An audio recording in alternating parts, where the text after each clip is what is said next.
Yes, sir. It's Outlaw Mel, and I just jumped off the porch with Dirty Glove Bastard. Oh, for sure. I'm outside, ready to turn up in my ride. Oh, for sure. Oh, for sure. Oh, for sure. All right, so we got my boy Outlaw Mel jumping off the porch with us one more time. Yeah, man. Been too long, my boy. Yes, sir, man. sure. Yeah, how you feeling today, bro? I ain't gonna lie, I'm tired. You know, Atlanta kick your ass. I went out last night. It's somebody home coming spell me in Morehouse, I think. So when we touched down, got to fucking around. And, well, damn, you gonna start off, I cussed. Nah, you good. Damn, okay, my bad. Yeah. But yeah, we got to messing around and we just got in late, bro. Okay. Drinking and all that. I'm done drinking. Until the next time, right? Done drinking, bro. Until the night. You hear me? That's how it be for Until everyone, the man. night. I'm done. Yeah, you wake up, feel like shit, I'm never doing it again. And Bro, what? you get over it, it's like, all right, we back at it. It was one of them nights. I'm talking about woke up at 4:30 in the morning, got in at probably like 3, went to sleep, woke up at like 4:35, body just not fucking with me. Like body dry. Had to get water from the room service, killed the water, still up. Yeah. Shit crazy. Yeah, it's the Atlanta nightlife for you, man. Life and times. I'm going back to sure. Texas on y'all ass. I'm done with y'all, bro. For real. All right, so what's new in Dallas, Mel? What's been going on out there? Whether it's just life in general, the music scene. Break it down with what's new in Dallas. Man, it's a lot, bro. You know, we've been shaking back. You know, everybody know what happened not too long ago. I think that was like, 2020 with the Mo3’s situation and everything. That shit hit the city real hard. Yeah. A lot of people might not realize that, but like Mo really had love. Like the people really fuck with bro. Yeah. And so it just kind of lowered the morale a lot. And so we've been shaking back from that as far as the music, you know, as far as what I do. And I'm happy to say shit. I think niggas is coming around, bro. People back excited, you know what I'm saying? It's new niggas. It's always, you know, gonna be a new incoming draft season. So, and we just getting back to it, you know. City just kind of opening up still from the COVID. So we got more and more shows popping up. But it's a good look, you know what I'm saying? It's a good look, bro. Dallas, I still stand on what I've been standing on. You already know. We the next frontier. Yes, you know, sir. we just persevering and spin moving through all these hurdles and shit, pandemics and shit. You see, they had to drop the virus. They trying to drop viruses to fuck us up, bro. They had to slow down the motion. Like they ain't do Atlanta like that. You know what I'm saying? Like Atlanta was wide open. Lil John Houston was wide open. Lil John them was getting low. They was getting low. They ain't had no measles, no flu. You hear me? They hit us with the worst of the worst, but we still here, bro. So that's what we on, bro. We shaking back, bro. Yeah. Now, when it comes to the Mo3’s situation, do you feel like that kind of scares off the labels from wanting to fuck with Dallas artists? Like, damn, they can't take care of their own like that? Or? For sure, I do. I feel like it's funny you said that. I feel like that's kind of what's expressed when something like that happens. Like, I feel like we definitely got to do a better job because we such a real city, we such a real place. We're not really used to a music industry or any kind of like high level entertainment industry type shit. Like we far from Hollywood, obviously. So, you know, niggas don't even know the protocol in regards to shit like that. Like they probably do here. I'm hearing that they do here or they seem to used to do in LA. You know, you look at with the Nipsey shit, I don't even know if LA on that type of time no more. You know, but we do definitely gotta do a better job of keeping the important people alive. Yeah. You know what I'm saying, to say the least. And I feel like we're learning that. I hope we are, you know. Shit, I know me and mine, we don't play with them. You know, Texas, we back on that Wild Wild West shit. They done changed the laws and shit, so it's open carry type shit damn near.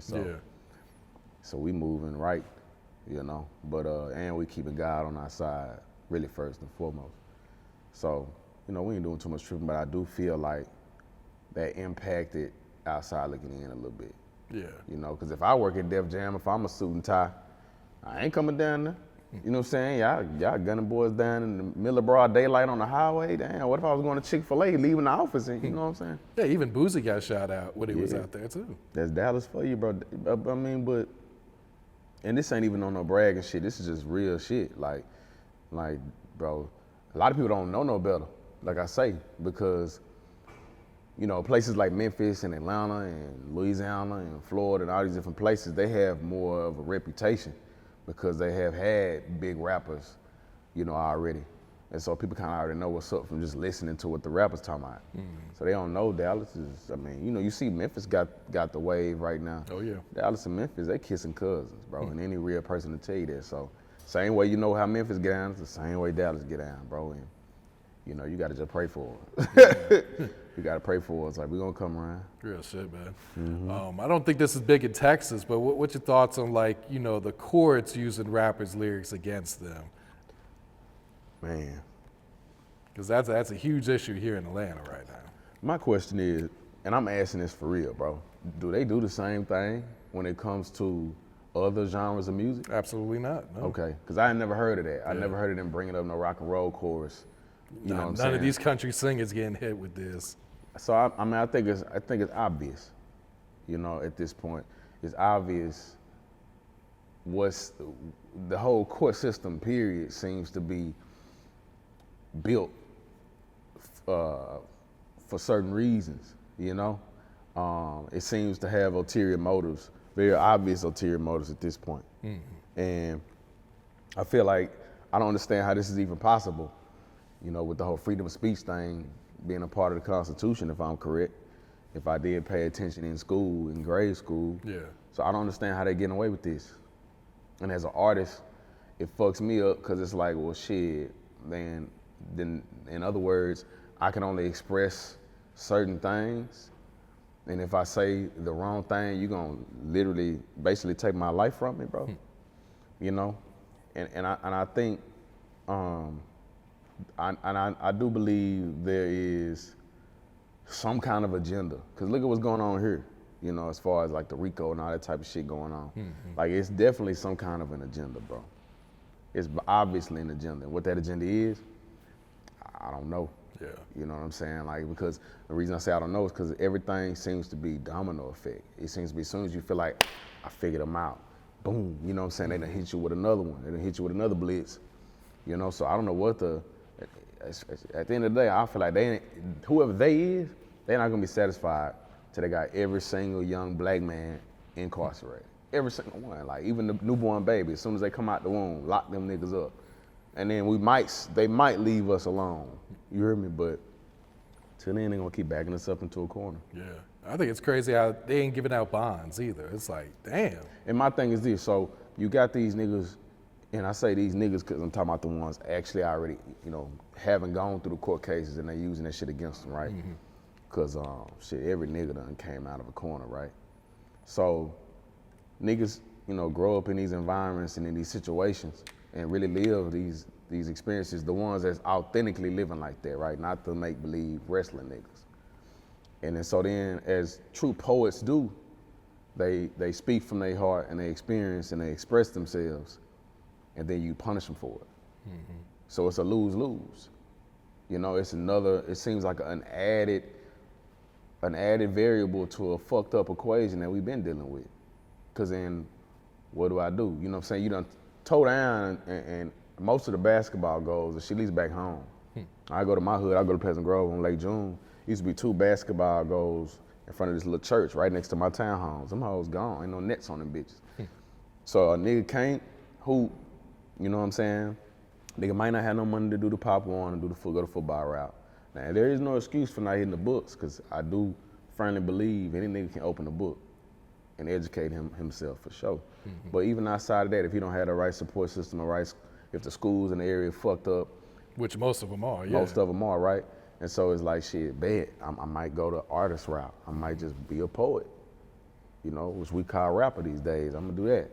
But now, if he going through what most niggas gonna go through in these type of environments, now that'll get him put in prison. So what options does a nigga have?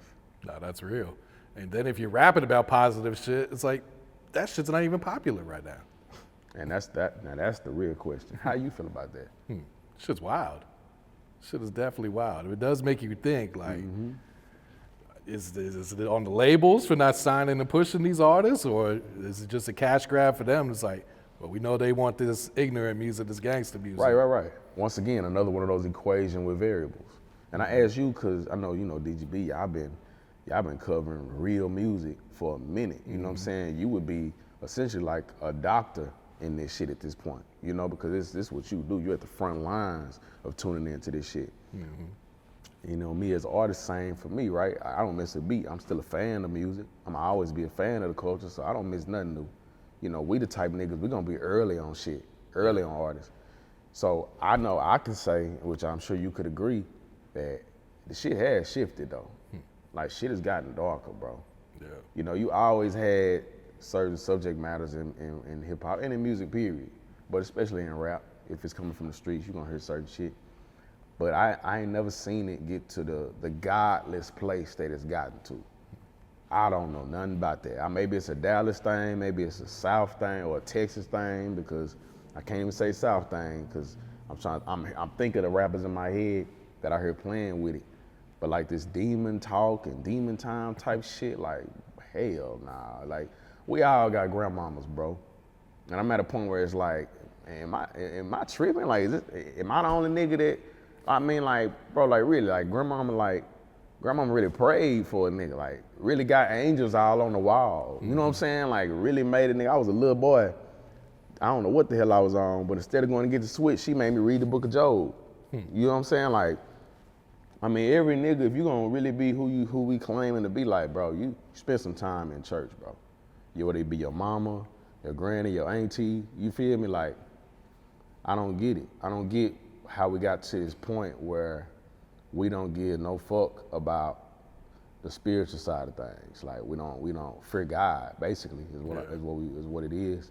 Let's not even beat around the bush, because I'm afraid of bro for sure. And I don't play like that at all. It's getting to the point where it's like, I damn near can't even tune into the new shit because it's becoming so much more prevalent. It like with every new, you know, because you know how this rap shit goes. It's like, I feel like every 6 months we get another little artist or a wave. It's like every 6 months, bro. It's like the shit it's like high school too, because everybody talking about demon time. Everybody saying they stepping. Everybody saying the same shit. You hear me? And it's just, where y'all grandmamas at? You know what I'm saying? Like, look, bro, I'm a Boosie head. That's my favorite. Well, he tied for probably him and 3 Stacks, my favorite rappers, period. And growing up, you know what I'm saying, growing up listening to Boosie, bro, every real Boosie head know, like, the thing that made Boosie so fire is he gave you the real, he gave you a well-rounded, he gave you an authentic perspective from a real nigga. So you got God in his songs. You got, you know what I'm saying, he keep on stressing me, or she keep on stressing me, but he keep on blessing me, you hear me? You know, and so, and that as a nigga in Dallas, bro, it made a nigga just love that nigga, because it was like you wasn't getting that much heart and soul from no nigga at that time, period, especially in the industry. Yeah. You feel me? So, and that's what, like I said, that's what made a nigga gravitate to bro, one of the reasons. And it's like, nigga, what happened to that? You feel me? Like, how we get from there to this? Like, y'all ain't none of y'all niggas blessed, because I know I am. You hear me? Like, my baby was born, I was just telling you off camera, like, nigga, my daughter was just born, I don't even know if I told you this, but she born not breathing. Oh, shit. Hey, yeah, she came out, doctor pulled out, she was crying like normal. You know, as soon as they cut the cord, it got quiet in the room. And I'm over there with my old lady, you know what I'm saying, like, coaching up like I'm supposed to, and they called me over there to the corner, and I go over there, and baby girl just purple, bro. Oh, shit. Like, and the nurse nigga, the Asian nigga, nurse nigga came in there, and he was like, bro, I know you taking pics. So I had been snapping pics the whole time. So I go over there, and I'm just still pressing the little, you know, pic button on the iPhone. I ain't thinking none of it. I'm not paying attention, and I finally kind of clicked. They're like, damn, bro, like they start doing chest compressions and shit. Like, she not even breathing. And so I stopped taking pics. I'm looking, and she was just, I'm talking about the nurses doing the chest compressions, bro, like with their little fingers, and she's 4 pounds. She just rocking like a little doll, like a Cabbage Patch doll or some type shit. And I'm just sitting there looking, bro. And I'm like, nah. And I just started praying. And I got the pictures on my phone to prove it, bro. You know how like when you take a picture on the iPhone, they show you the timestamp at the top. I want to say it was like 6:26 p.m. the last pic I took of her purple. And you see the nurse's fingers on and all that. 3 minutes later, 6:29, it's a pic on my phone. She up and at 'em. You hear me? Damn. Now, who is that? What is that 3 minutes? Because that ain't demon time. You hear me? That's God time. That's for sure God time. You can feel him in the room. You know what I'm saying? So she come too. And I know for a fact, if I didn't know better, to have prayed during that time and to have the faith, that's her middle name, Faith. To have the faith that I had, I'd be telling you a whole different story. You feel me? And so that's what I'm saying. Like, at some point in time, we gotta really be on some real shit. Like, and the realest of shit is, end of the day, everybody gonna leave here. And now one of us know how we got here. So, how we know how we leaving or where we going? We don't know shit. Every day is just a constant reminder how much shit we don't know. You feel me? But, you know, we seem to know a lot about demon time and shit like that these days, you know? We seem to know everything about all the wrong things. Yeah. And that I don't fuck with. You I feel hear me? you on that. Yeah. I do want to switch it up and talk about this movie you just put out, man. Yeah, let's talk about that. Yeah, so man. first off, for people who may not have seen it, man, just talk about your inspiration for wanting to create this movie and, you know, what your vision was when you set out for this. Man, life, bro. Life for sure. You know, I grew up, my big cousins and them, like, definitely made sure I was up to speed on, like, Master P and all the shit that I kind of was too young to really know about. Yeah. And one thing I really admire about P and them and about that whole era is how them boys went about it. You know, they gave you the albums, they gave you the movies, they gave you the clothing, they gave you their whole world. You know, they just immersed your ass in it. And so I always wanted to do a movie, but I didn't want it to be the same movie. You feel me? Like, so many of the films that we love in the hood, like, we cherish them hoes. It's the same movie, just done 9 times. You know what I'm saying? 9 different eras or 9 different time periods, 9 different cities type shit, but the same ass plot. Some nigga done double cross some nigga and it's finna get ugly. You know what I'm saying? Or some type shit. So I wanted to go about it differently because there's a never ending amount of stories to be told. And it kind of just happened on its own for real. You know, like for real, because matter of fact, COVID actually interrupted the production of the bitch. It just cut through the middle. Yeah.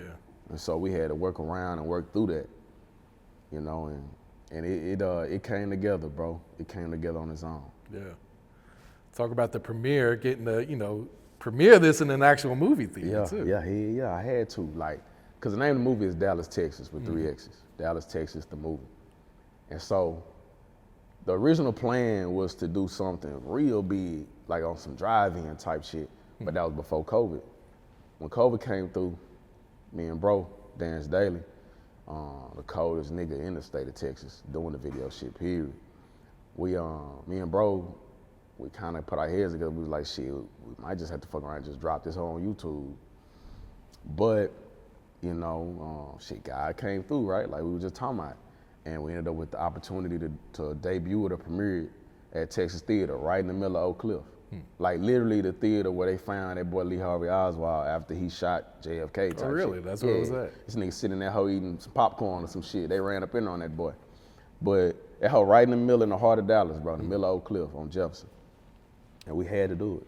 You know what I'm saying? It's only right. We had to put them letters in the marquee, you know, and it was love, bro. It was definitely inspiring. Like we definitely gonna keep this shit going. Yeah. And we already talking about the next one. Okay. We haven't started shooting, but we plotting on the next one. Yeah. For sure. But right now, that's the wave. That's the movie. We just dropped the movie last week. Mm-hmm. Yeah. What's today? Yeah, Saturday. We just dropped the movie last week. And it's already, you know what I'm saying? Everybody that's seen it, it's touching them. It's doing what it's supposed to do.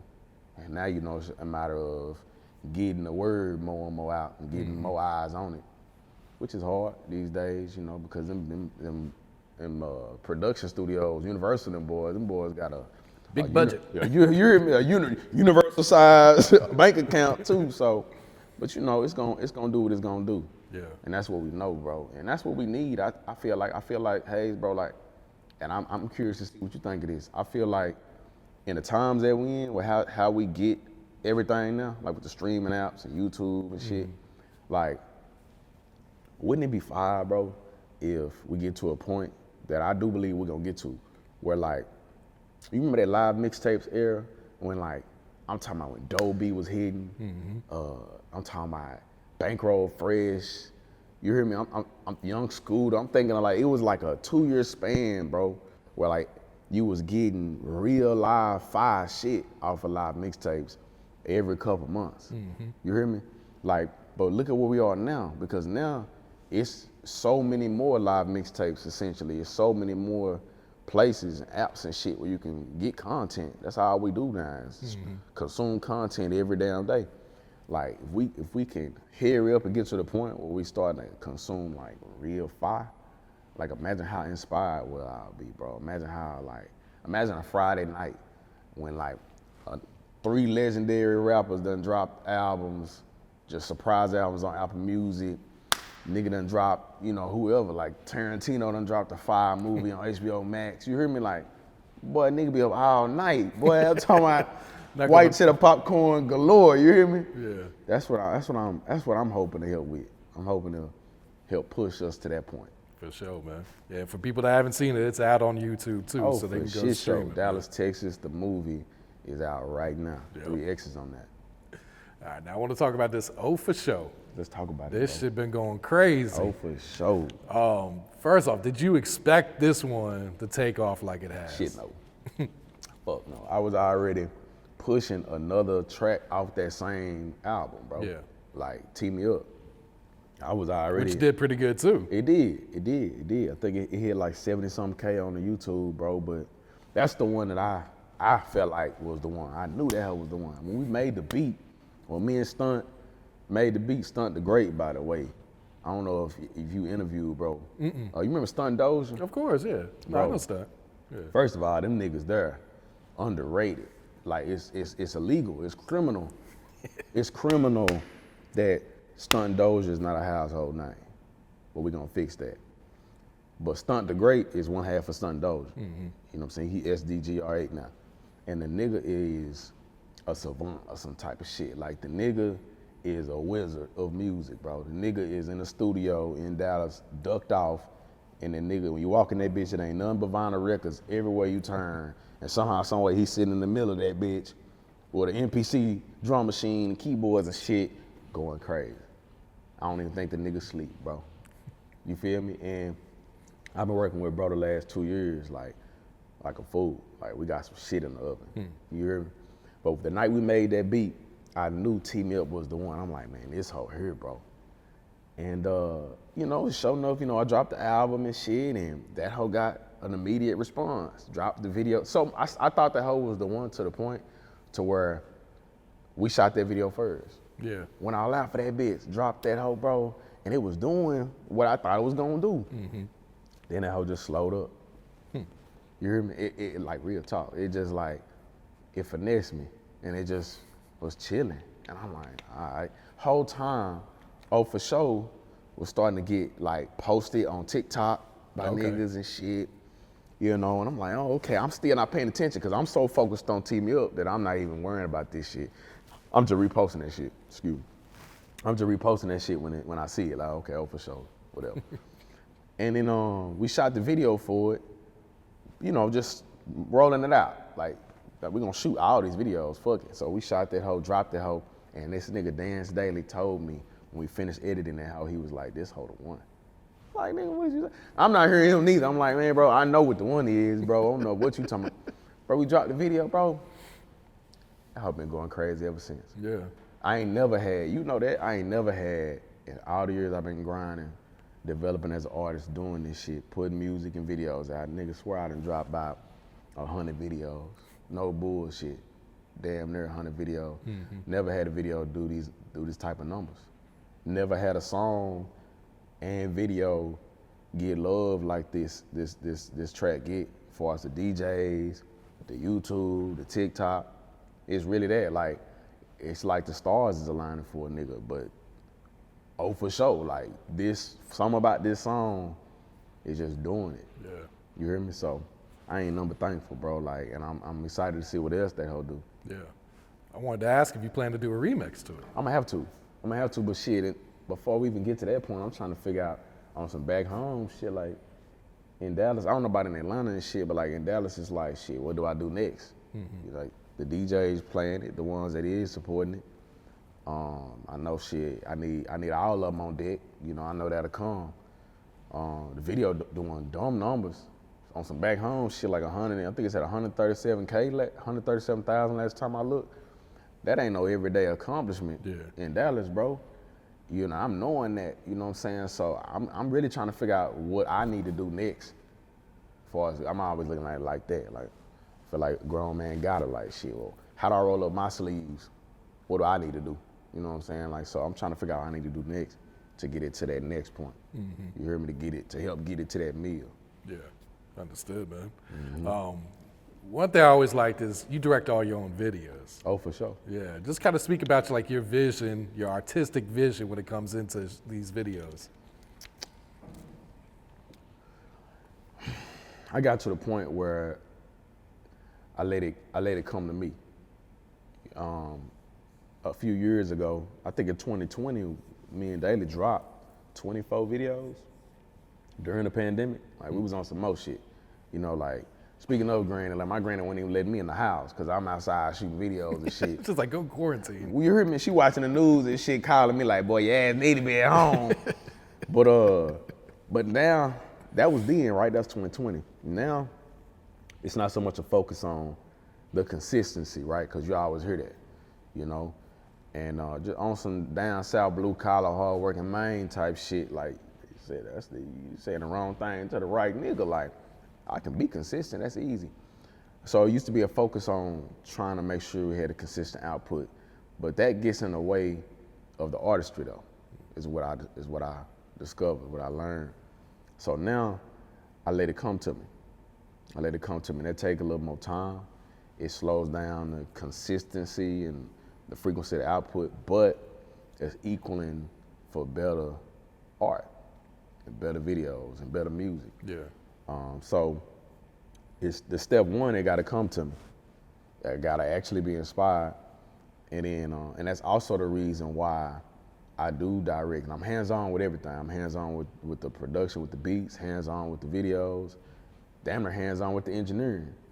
You know what I'm saying? At least try to be there for the, you know, shoulder to shoulder with Jay, my boy Jay Johnson, when he mixed my records and shit, because I'm a firm believer, Hayes, bro, like, how else you gonna become a 5-star chef if you can't cut potatoes, season them bitches, and fry them hoes? You hear me? Like, what you do, bro, you just put salt on them bitches? You know what I'm saying? Like, is you really the fry man? You know what I'm saying? Do you really go hard in that bitch? And I really, really, really go hard, and I really, really wanna go as hard as the Stevie Wonders and the, you know what I'm saying, the Quincy Joneses and all the greats, bro. Like, and when I studied them boys, that's how they got down. Yeah. You know, like Prince, this nigga really was in Paisley Park playing all that shit. So what I look like, what excuse I got? You hear me? For real. Yeah. So what's the next album? You got something in the works? Oh, for sure. Dawg, I try not to like give too much away because shit, inspiration might shift, right? I might tell you I'm finna drop this and then bam, I get hit with something next week and I wanna drop this, cause I got like hundreds of songs.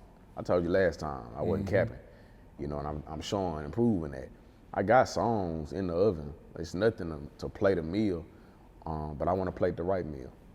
So I got something ready, like ready type shit. I'm just waiting on the cover artwork to hit me. I haven't really seen the right cover that's really like, made me like, yeah, type shit. Like, I ain't seen it yet. It'll come to me, but the music is done. Okay. It's ready to go. Yeah, that's all I'm waiting on the inspiration. And then I got two other chickens in the grease. And I'm just turning them bitches over, trying to make sure them hoes gold and brown. You dig?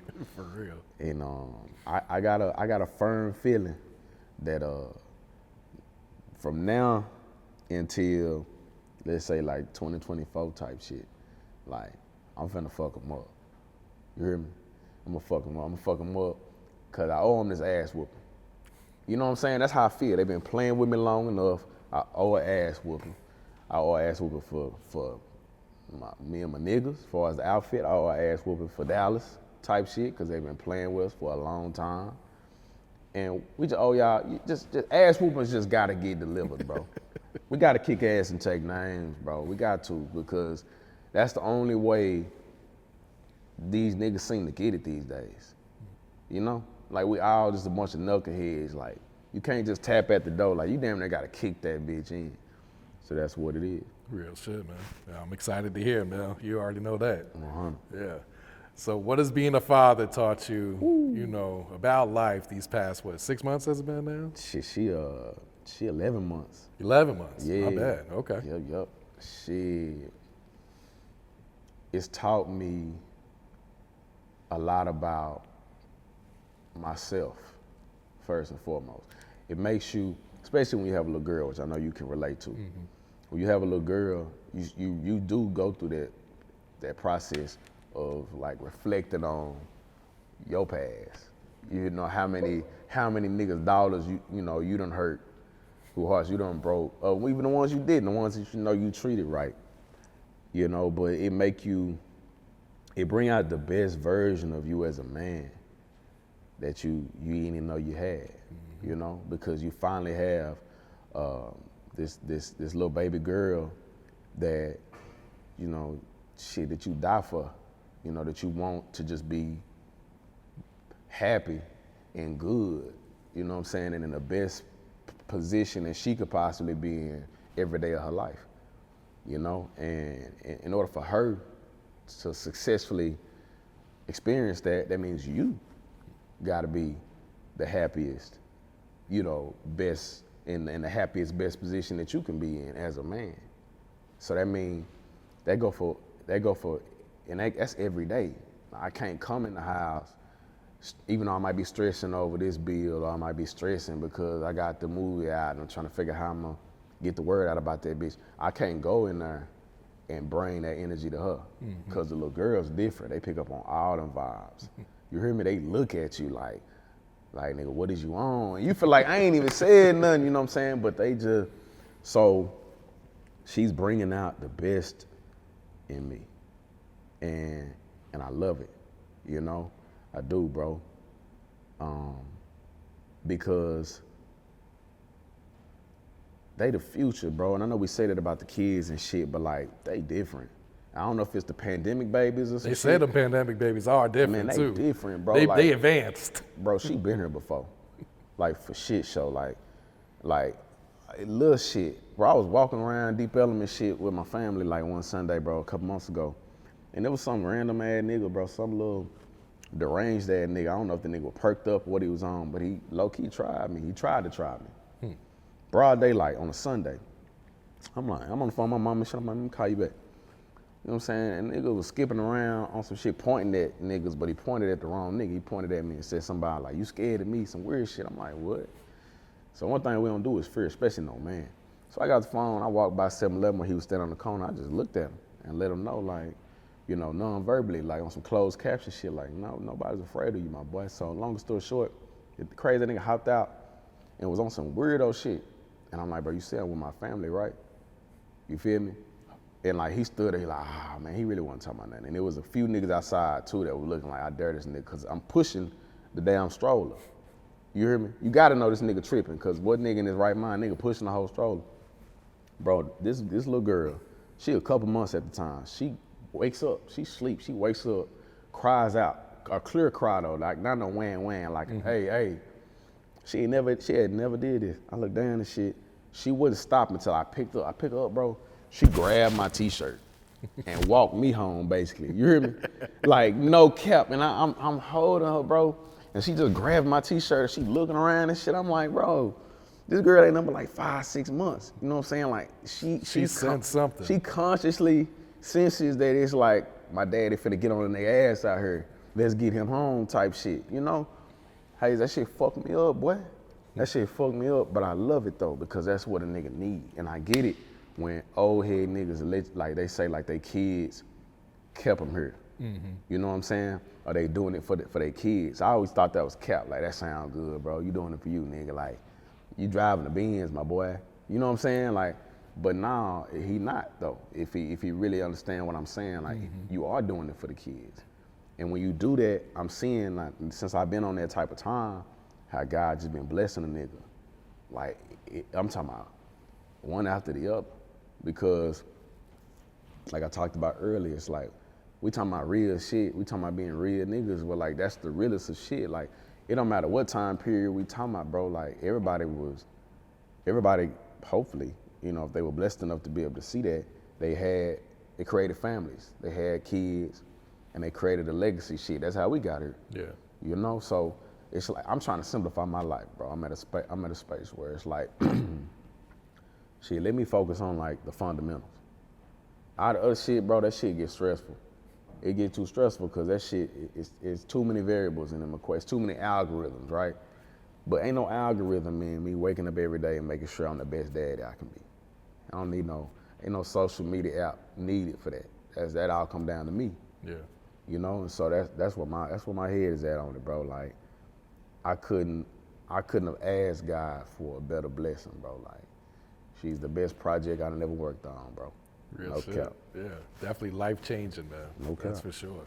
Straight up. Yeah. All right, Mel, you want to give out any shout outs before we wrap it up here, bro? Shit, man, shout out to y'all, bro. DGB, you know, y'all family, bro. We been rocking since cut off stockings, you hear me? Cut off stocking caps, you hear me? Long time. Man, you know, and I love it, bro. I love seeing like how we all growing. I love this porch. I remember we really was outside the South by who porch was that? We used to be in Austin, bro. What was the name of that? It was a group of shit, bro. Y'all was fucking with him, man. We was fucking with him. I think that's damn near. The League of Extraordinary G's. Yeah. You know, I remember like going to their barbecue and shit and just chopping it up, bro. And y'all having these ideas, and so to see that shit, like that shit's so icy, bro. It's too icy, but outside of that, man, my family, bro, for real. My family, my niggas, of course. You know, Dallas, it's definitely that. It's definitely time for the home team to bring home these Super Bowls, and we own that. Shit, that's why we out here, right? Yeah. And that's really it, bro. I'm looking forward to evolving together, because I feel like that's what we all doing, and that's why I'm at with it. For sure. For shit show. On my side, ready to turn up in my ride. Oh for sure, oh for sure, oh for sure, yes sir. Oh for